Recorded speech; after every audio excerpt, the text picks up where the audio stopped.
Opa, hoje é segunda-feira, dia 28 de maio de 2018 e claro, tô aqui no Cocatec, seu programa mais que diário sobre tecnologia e no episódio de hoje, GDPR, manifestação, Zap Zap, conquista espacial e muito mais.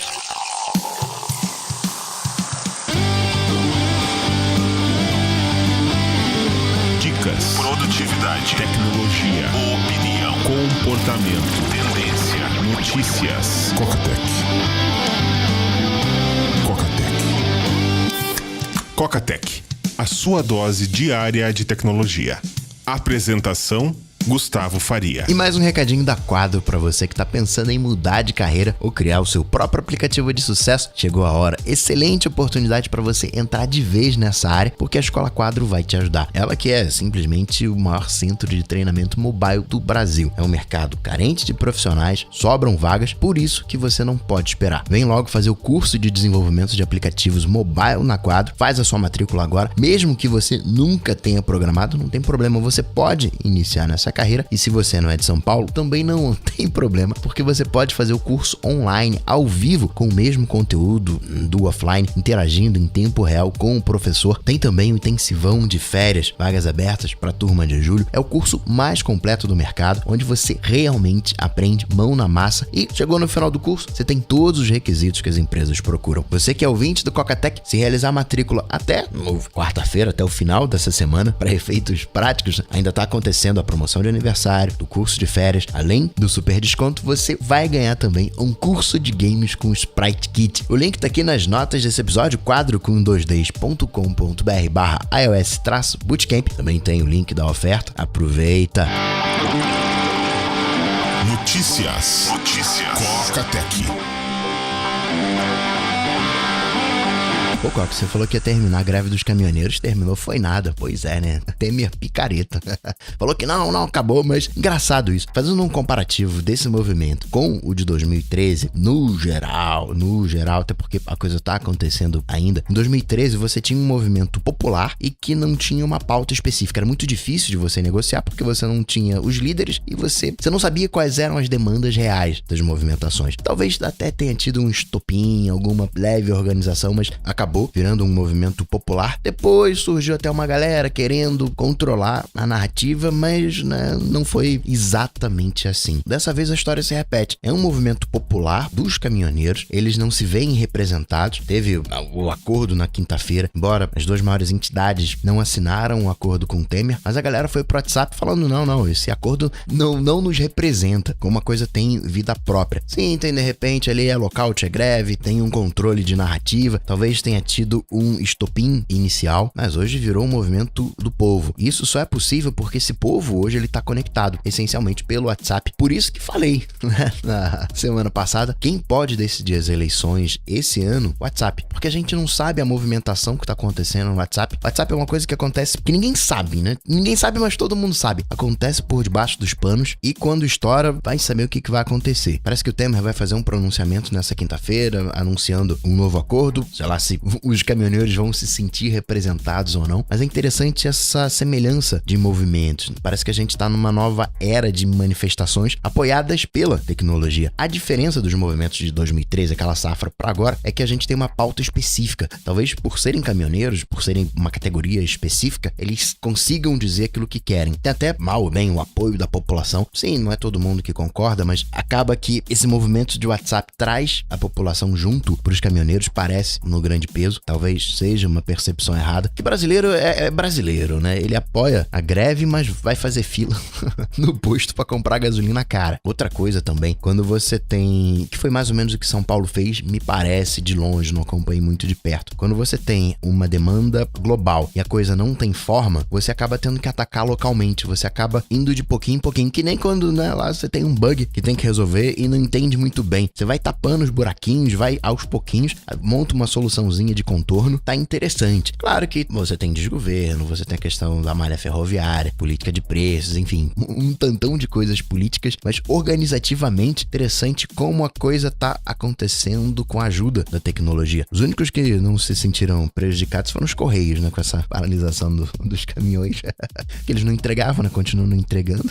Tem mais agora, vai ter quarta-feira uma paralisação dos petroleiros, 3 dias. Embora vale lembrar que quinta-feira é feriado, sexta a galera enforca, né, uma semana curtinha, é uma semana só de 3 dias. Então, petroleiros ali parando 3 dias acaba sendo, entre aspas, mais uma coisa pro forma, mais uma declaração que propriamente uma greve. Mas enfim, vamos ver o que vai acontecer nessa segunda-feira. Vai que de repente essa manifestação dos caminhoneiros toma corpo e acaba virando, não vai virar porque a gente tem, na verdade, um governo vindo de impeachment, então não tem aquele carisma, mas poderia muito bem ser o estopim de uma reforma tributária. Da mesma maneira que aquilo que aconteceu em 2013 começou em 2013 e foi ganhando corpo ao longo do tempo, pode ser que a gente tenha mais uma onda vindo por aí. E vale lembrar também que a gente ainda não aprendeu a lidar com fake news. Fake news ainda continua bombando. E Coca, GDPR, ainda tô confuso com essa história aí de GDPR. GDPR, para você entender de maneira resumida, o que vai acontecer, embora o Google e o Facebook já tenham sido chamados ali na sexta-feira, já teve uma entidade que falou, vocês estão vacilando aí na bola, já estão querendo 4 bilhões de cada uma delas, em vários países, Bélgica, na Alemanha, já cutucaram o WhatsApp, já cutucaram o Instagram, já começou a bagunça nessa sexta-feira. Alguns jornais americanos seguiram a linha do Instagram, bloquearam o acesso europeu. E aí, para você entender, a história é o seguinte, GDPR é uma lei que entrou em vigor na comunidade europeia, nos países europeus. Então, ele só tem jurisdição dentro da Europa. Por que eu tô dizendo isso? Um site aqui no Brasil que tenha só CNPJ, não tenha filial na Europa, não, em tese, não precisa se preocupar com o GDPR, embora seja de bom tom. Mas por que ela não precisa se preocupar com a GDPR? Porque ela responde às leis brasileiras, não às leis europeias. Por exemplo, não vai chegar uma multa da Bélgica aqui no Brasil. Isso é uma questão jurídica, juridiquês. Na prática, o que vai acontecer? Você tem uma empresa, você tem a GDPR define 3 categorias. Você tem a pessoa, né, que é o dono do dado, você tem a empresa que coleta o dado, que seria, digamos, no caso, o Facebook, e você tem a empresa que processa o dado. No caso, seriam os terceiros que o Facebook repassa esses dados, como foi o caso da Cambridge Analytica, por exemplo. Então, digamos, tem uma empresa europeia, ela tem que seguir as leis europeias. Então, o que ela vai fazer? Ela vai exigir de quem processa os seus dados, ela vai exigir dos seus parceiros, vem cá, você está seguindo a GDPR? Me mostra aí, me comprova que você está seguindo a GDPR. Ou empresas que tenham uma representação, um pezinho jurídico na Europa, que vão ter que se ajustar à GDPR. Um europeu, um britânico, que se declare britânico para a Apple, conta dele é no Reino Unido, mesmo ele estando aqui no Brasil, ele vai ter acesso a baixar os seus dados, porque isso é o que a GDPR exige. Mas a mesma coisa não está disponível para os brasileiros. Citei o exemplo da Apple porque é fácil de você entender, porque tem as lojas em separados, loja brasileira, loja do Reino Unido e assim sucessivamente. Mas a mesma coisa acontece pro Facebook. Carinha que é britânico, se declara britânico, é lá no cadastro, não, sou britânico aqui, né, minha nacionalidade. Se declarou britânico pro Facebook, vai ter que seguir a GDPR. Na prática, GDPR significa o quê? Vai ter essa pressão das empresas europeias em cima dos seus parceiros. Quem tem pezinho lá na Europa ou de alguma maneira presta serviço para a Europa vai ter que se adequar e basicamente é pedir a permissão do usuário, dizer o que vai fazer com o dado, ser responsável com o dado, ter segurança, não permitir o acesso à coleta de dados para menores de 16 anos. GDPR também exige isso. No mundo inteiro, inclusive a galera da Europa, a gente vai ter termos mais mastigados, mais simples, mais fáceis de entender e só. Aquilo que sugere a GDPR, chaves criptográficas em poder do usuário, que é um documento grande, a GDPR. Na prática, isso aí ninguém vai fazer. O que a gente vai ver aqui no Brasil, mudança nos termos de uso, nos termos de serviço, ficando mais simples e só. Não tenha muita esperança, não. Como todo ano, a Amazon revelou as cidades mais nerds do Brasil e a metodologia é bem simples que a Amazon usa, é o número de vendas nerds. E a cidade mais nerd do Brasil em 2018 é São Caetano do Sul, depois Niterói, aqui no Rio de Janeiro, e em terceiro, Florianópolis. Phil Schiller disse por que a Apple rejeitou o aplicativo Steam Link da Valve e deu aquele migué. Falou, não, a gente já quer que a Valve tenha, sim, o seu aplicativo no ambiente iOS, no Apple TV, mas infelizmente a nossa equipe de revisão encontrou diversas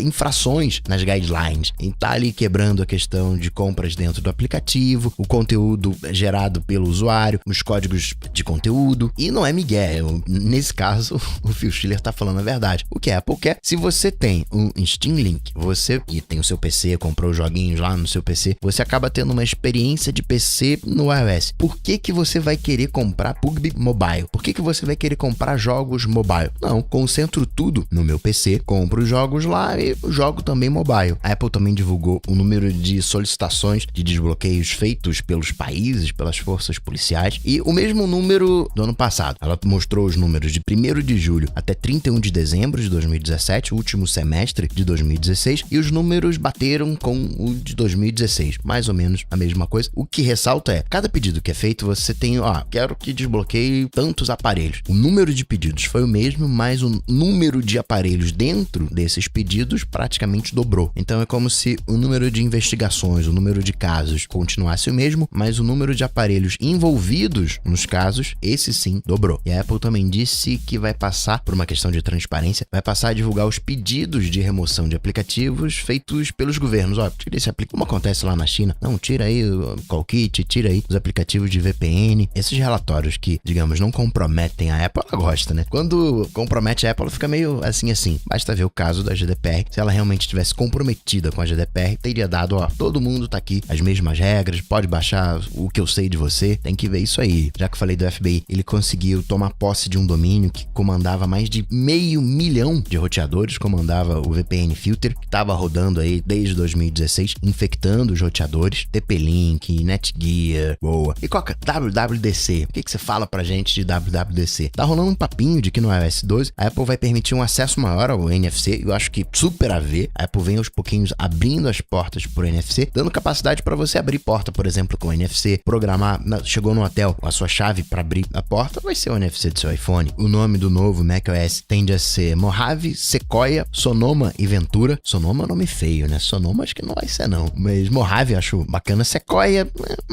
Ventura também é um nome simpático. Isso porque tem registro desses nomes nas Filipinas. Só que o Mojave foi também registrado em Camboja. Então já mais um pontinho aí para Mojave. O que mais que a gente pode comentar? A Apple vai fechar uma loja, uma coisa rara. Ano passado fechou a Simi Valley, na Califórnia. Ficava dentro de um shopping, mas a galera não estava mais frequentando. A Apple fechou e agora vai fechar a loja The Pier, em Atlantic City. Tá caindo turismo, vai fechar. Mais um caso complicado pro iMac Pro. Não deveria, mas eu entendo. Poucos são vendidos, poucos dão problema, a galera não tem treinamento. Eu fui na Apple Store 2 vezes falando dos meus AirPods, que, vamos combinar, é um produto mais ou menos comum. O cara falou, nunca vi esse problema. Primeira vez aqui que eu tô vendo um dar problema. Já quando eu fui na segunda vez, o cara falou, não, já peguei um problema exatamente igual ao seu. Era o esquerdo, as mesmas características, era um iPhone 10, estava no beta, o iOS 11.4. Claro que a gente tem que tratar a loja como loja. A pessoa tem que ser bem atendida, tem que ter o seu problema resolvido. Não é uma relação pessoal. Mas olhando do ponto de vista pessoal, tem poucas unidades, tem poucos problemas e falhas acontecem. Óbvio que você tem que ter um protocolo para que esses problemas não aconteçam. Identificou um novo problema, coloca dentro do protocolo para que ele não volte a acontecer, mas sim, claro, vai acontecer. Semana passada rolou a Display Week e quase 400 funcionários da Apple marcaram presença. Ano passado já tinha sido um número grande, foram 300 funcionários praticamente. A concorrência, a Amazon, Google, enviam coisa de 50 funcionários, só para você ter uma proporção. Falando de tela, o Google junto da LG conseguiu fazer uma tela com densidade de 1443 pixels por polegada. Hoje o dispositivo da Apple que tem mais densidade é o iPhone 10 com 458 pontos por polegada. Depois vem a linha Plus com 400. O iPhone padrão tem 326 pontos por polegada. Quando a gente olha para o mercado, popularmente aí, quem tem mais densidade é a linha Galaxy S, que está girando aí na faixa dos 560, 500 pontos por polegada. Falando de Google, quem está querendo entrar nessa linha não cronológica, entrar nessa linha de algoritmo do que é importante, o YouTube está fazendo alguns testes com os usuários. O que mais de Apple que a gente pode comentar? Continua buscando um esquema de dobradiça para os MacBooks, tem uma patente nova, mostra um mecanismo semelhante ao que a gente tem no Surface Book, deixa de ser aquela dobradiça tradicional, né, corpo e tela, para ter uma coisa mais integrada, mais contínua, podendo fazer uma abertura de 180 graus, né, fazer um espacate, fazer uma abertura completa. A Best Buy disse que vai ter uma coleção especial de Beats para comemorar os 10 anos, né, os fones. Isso, né, 10 anos vai ser no dia 4 de junho. A gente deve ouvir alguma coisa sobre isso na WWDC. Hoje nos Estados Unidos, dia 28, é feriado, Memorial Day, lembrando os abatidos em combate. Então isso significa que vai ser uma segunda-feira calma no mundo da tecnologia. Então vou até ficando por aqui para guardar notícias para amanhã. Só registrar que a Multilaser tá fazendo IPO, quer fazer um IPO até julho. O valor de mercado é estimado para 4 bilhões de caminhoneiros. Seu Elon Musk fanfarrão disse que vai mostrar o Model Y, o modelo Y, o crossover, do final desse ano até a primeira metade do ano que vem. Inicialmente ele tinha dito, não, vou apresentar no dia 15 de março. Aí, não, vou apresentar.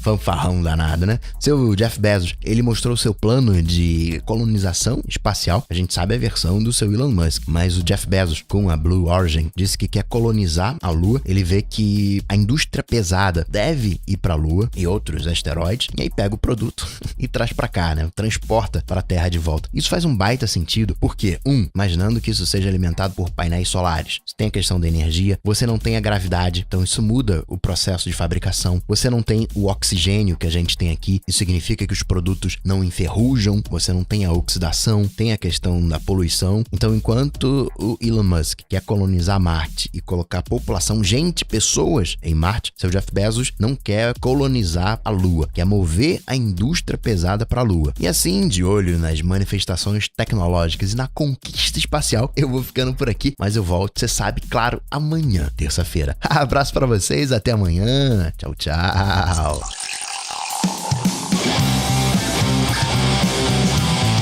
Coca-Tech está presente em todas as redes sociais: YouTube, Facebook, Twitter, Instagram. Acesse cocatec.com.br. Assine o podcast.